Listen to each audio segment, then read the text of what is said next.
Good morning and welcome to the What's Up News Network being broadcast from Panama City Beach, Florida, the home of the world's most beautiful beaches. I am Jim Free with Jim Free Realty. Please click on the red subscribe button just below the picture and I would certainly appreciate that.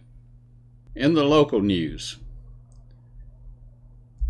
the keel laying ceremony has been a tradition in shipbuilding for more than 100 years, according to WMBB television station.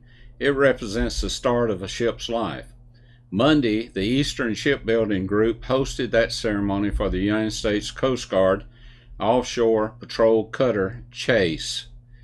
Eastern Shipbuilding Group President Joy DeSerna said this is the beginning of a new era for the United States Coast Guard. What we have before us today is a keel laying milestone when the first two large units are joined together, essentially the birth of the vessel, DeSerna said. This vessel will be critical for national security missions for years to come. At the ceremony, members of the Coast Guard gave their remarks and it topped off with an honor. The ship's sponsor, Lucille Allard, chairwoman of the Homeland Security Appropriations Committee, welded her initials onto the keel of the ship. This is an honor because she is now a permanent member of the ship's crew. Admiral Carl Schultz, commandant for the U.S. Coast Guard, said this ship will one day host a 126-member crew and be able to complete a variety of missions. This is an exciting time, Schultz said. This is the backbone of the Coast Guard recapitalization effort for offshore interest, and really, when you think about it, what these ships do, they protect our national sovereignty interest across the globe. The ship is expected to be ready and on the water in about a year. Until then, thousands of people will be here working on it, creating a huge economic boost for the community. It will transform our economy and it will bring our industrial base to where it really needs to be, diversified the economy away from strictly tourism, but also with heavy industry, DeSerna said. Chase is one of the two Coast Guard ships currently being built at the Eastern Shipbuilding Group. A third will come soon. It will be a great asset for the Coast Guard and it's going to live the Coast Guard fleet from 40 years or more, DeSerna said.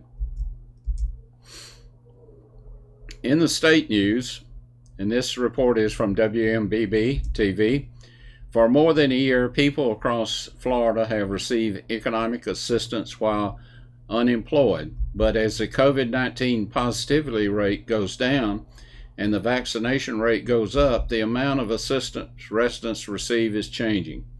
On Monday, the Department of Economic Opportunity announced Florida will no longer participate in the federal pandemic unemployment compensation program. We do feel that this is going to motivate a lot of individuals to get back to the workforce, said Brittany Rock, Career Source Gulf Coast Communications Director. This means those receiving reemployment assistance will no longer receive the additional $300 weekly. FPUC payment comes June the 26th. Governor DeSantis says it's time to re-enter the workforce. I'm confident that with almost 500,000 job openings, people are going to be able to get a job and get back to work, Governor DeSantis said. Career Source Gulf Coast echoes the governor's sentiments. Even with our own region, we currently have over 2,000 jobs posted in April. Along that, we're trying to fill.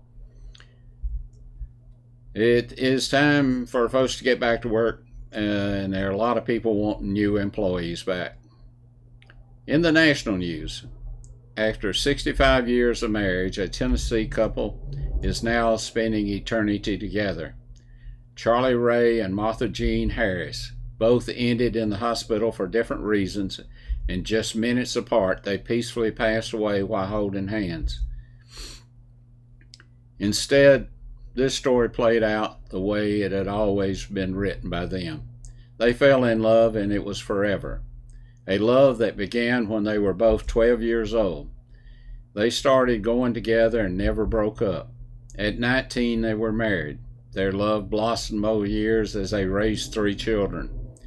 Daddy was a Sunday school teacher and sang in the choir, and Mom was really involved in ladies' auxiliary, said Richard, who is the youngest of the 3 children.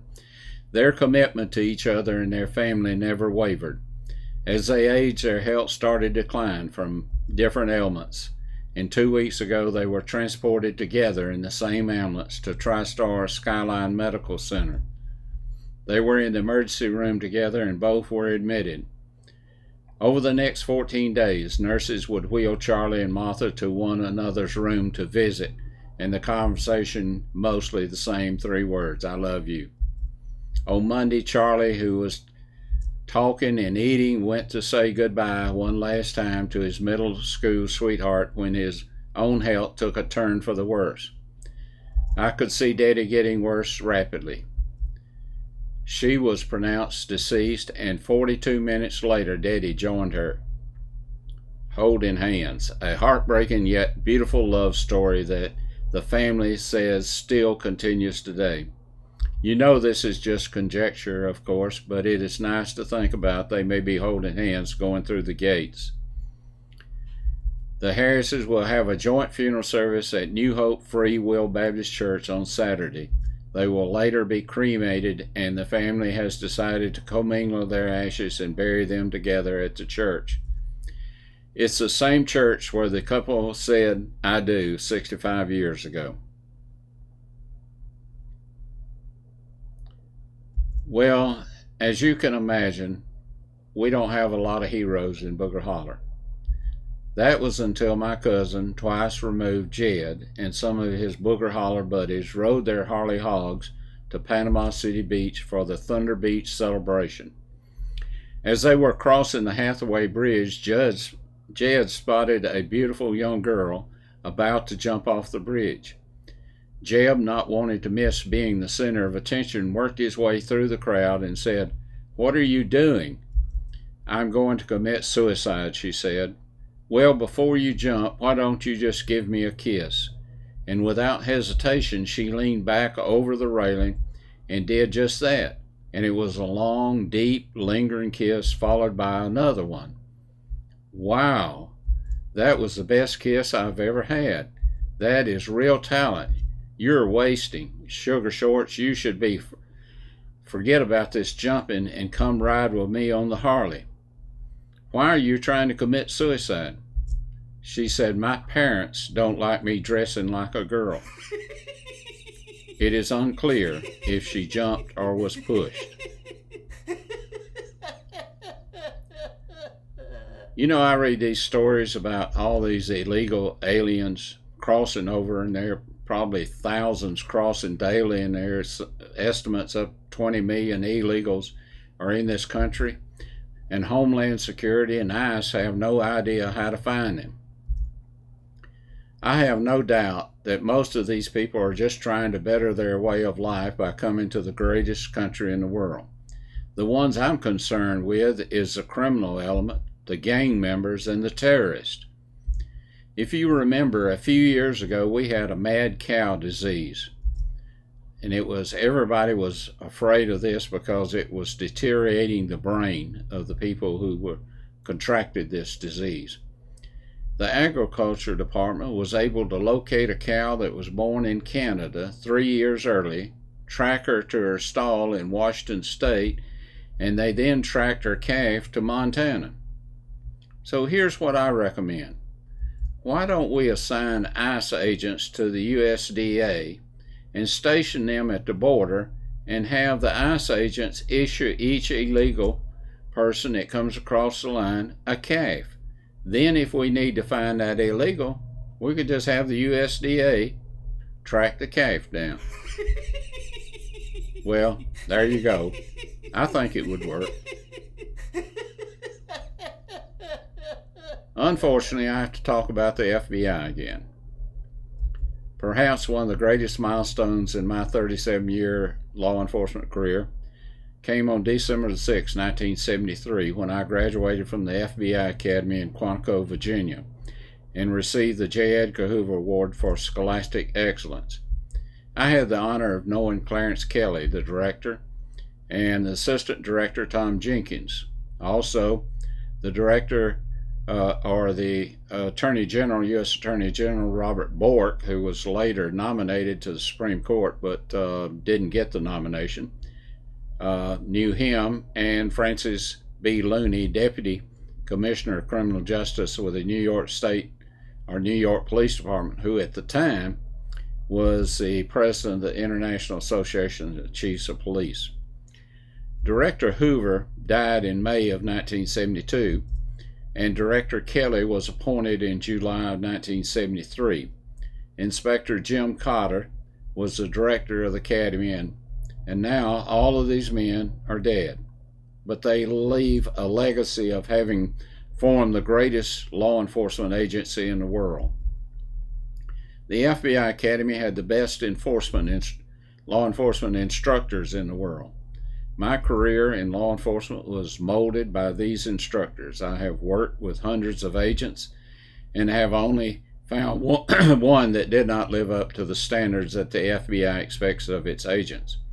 I cannot say as much for the Department of Justice, that has always been very political. I was very disappointed in Director Jim Comey. Director Comey was a product of the DOJ, and it looks like he brought that leadership style with him when he became director of the FBI, and he surrounded himself with a leadership team that was very political. I believe Director Comey and his leadership team have caused great harm to this fine organization. I don't believe it is irreparable, because there are over 35,000 men and women that are either agents or support personnel for the FBI that are trying to do the right thing and protect the great nation and deliver equal justice to all. Director Comey's management team does not represent the FBI that I love and admire. I had great expectations when Chris Wray was appointed director, but Chris was also a product of the DOJ, and so far his leadership has been disappointing. The Office of the Director of National Intelligence recently declassified a November 2020 opinion memo raising concerns about the FBI's apparent widespread violation of the Foreign Intelligence Surveillance Act, or FISA. Department of Justice Inspector General Michael Horowitz, December 2019 report showing abuse of the FISA process to illegally spy on members of the Trump campaign. The report reveals 17 errors and omissions and 15 incorrect points used as basis for the surveillance. Director Wray previously said the FISA warrant obtained against Carter Page wasn't justified, and he promised to reform the system. Director Wray, you have the opportunity to restore the reputation of the FBI, and you owe that to the American people and to the 35,000 employees of the FBI. Director Wray, even a blind squirrel can find a nut every once in a while, and I expect more from you. Clarence Kelly and Louis Freeh are the only directors that came up through the ranks of the FBI. Louis Freeh started his career with the FBI and later worked for the DOJ and was appointed a federal judge by President Bush and was later appointed director by President Clinton. Clarence Kelly started with the FBI in 1940 and retired in 1961 and became the chief of police of the Kansas City, Missouri Police Department. He was appointed director in 1973 by President Nixon. We're seeing a lot of strange things go on in our country and around the world, and it's kind of interesting to see some of the things that are brought up that seem to have some relationship to things in biblical times. I was reading an article by Rabbi Jonathan Cahn, and he says, "Is there a mystery that lies behind the events that have shaken America, from the storming of the Capitol Hill to right now? that lies behind the forces that are transforming our nation before our eyes. What does it mean, and where is it going? Kahn has have found remarkable parallels between biblical stories and current events that he believes are a divine warning to the nation. He led a massive gathering on the National Mall last September calling for a return to God. Later, he urged Americans to pray and to fast on Election Day, warning the nation was standing at crossroads. In his prophetic message, he begins by making it clear he is neither endorsing the Capitol riot nor attributing blame. His aim is to show the remarkable prophetic template behind the event related to the Temple of Baal in the Bible and what it signifies for the new administration and America's future. He sees a continuation of the mystery in his book, The Paradigm, the ancient blueprint that holds the mystery of our times. Kahn explains he's not saying that the scriptures predict the leaders of our day, but that there is a pattern or template that has been repeated itself in history. God can use those templates to speak and give revelation, he said. The template is of a nation that once knew God, but is rapidly falling away from him and heading ultimately for judgment. He lays out the many remarkable similarities with recent presidents, Bill Clinton, Barack Obama, and Donald Trump, and particularly ancient kings, arguing that they are prototypes. All of these parallels are much more are recounted in Kahn's book, The Paradigm. But what is new are the events that transpired this year.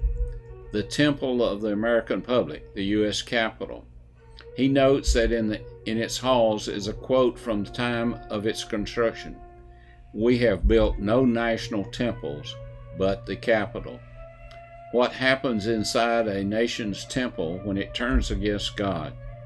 On January the 4th, he recalls the opening prayer in Congress was offered to a pagan god, Brahma, the four-faced god of Hinduism.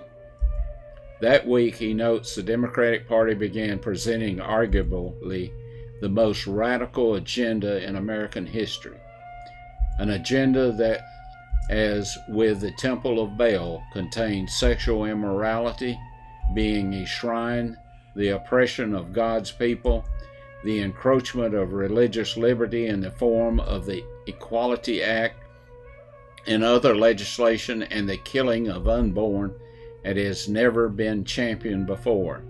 He says on January the 6th, the Democratic Party sealed its power in Congress when 2 Senate races in Georgia were called, and later that day the election of a Democratic presidential candidate, Joe Biden, was certified. That's when the next mystery of Paragon occurred, he said. Kahn, who sees Trump as a prototype of King Jehu, who cites 1 Kings 10, in which Jehu calls for solemn assembly, calling people from all over the nation to gather in this capital city.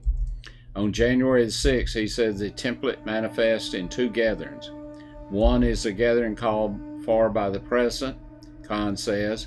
The other is going to take place inside the American temple in the gathering convened by law and leaders. There are a lot of interesting things going on in our country and around the world. No one knows when the Lord will return, but we know He gets closer every day. Fear not if you're a Christian. If you're not a Christian, you need to get ready. I hear some people say they think they're not good enough to be saved by the Lord. Well, none of us were good enough. But the Lord sent Jesus Christ to take care of our sins, and He died on the cross that His blood would cover our sins. So none of us are good enough, but the price has been paid. You have to accept it, though. Some say they don't want to go to church because it's full of hypocrites. Well, so one more probably wouldn't make a difference if you join. and some say they are looking for the perfect church. I don't know if there is such a thing, but if you find it and join, it will then become imperfect, because none of us are perfect.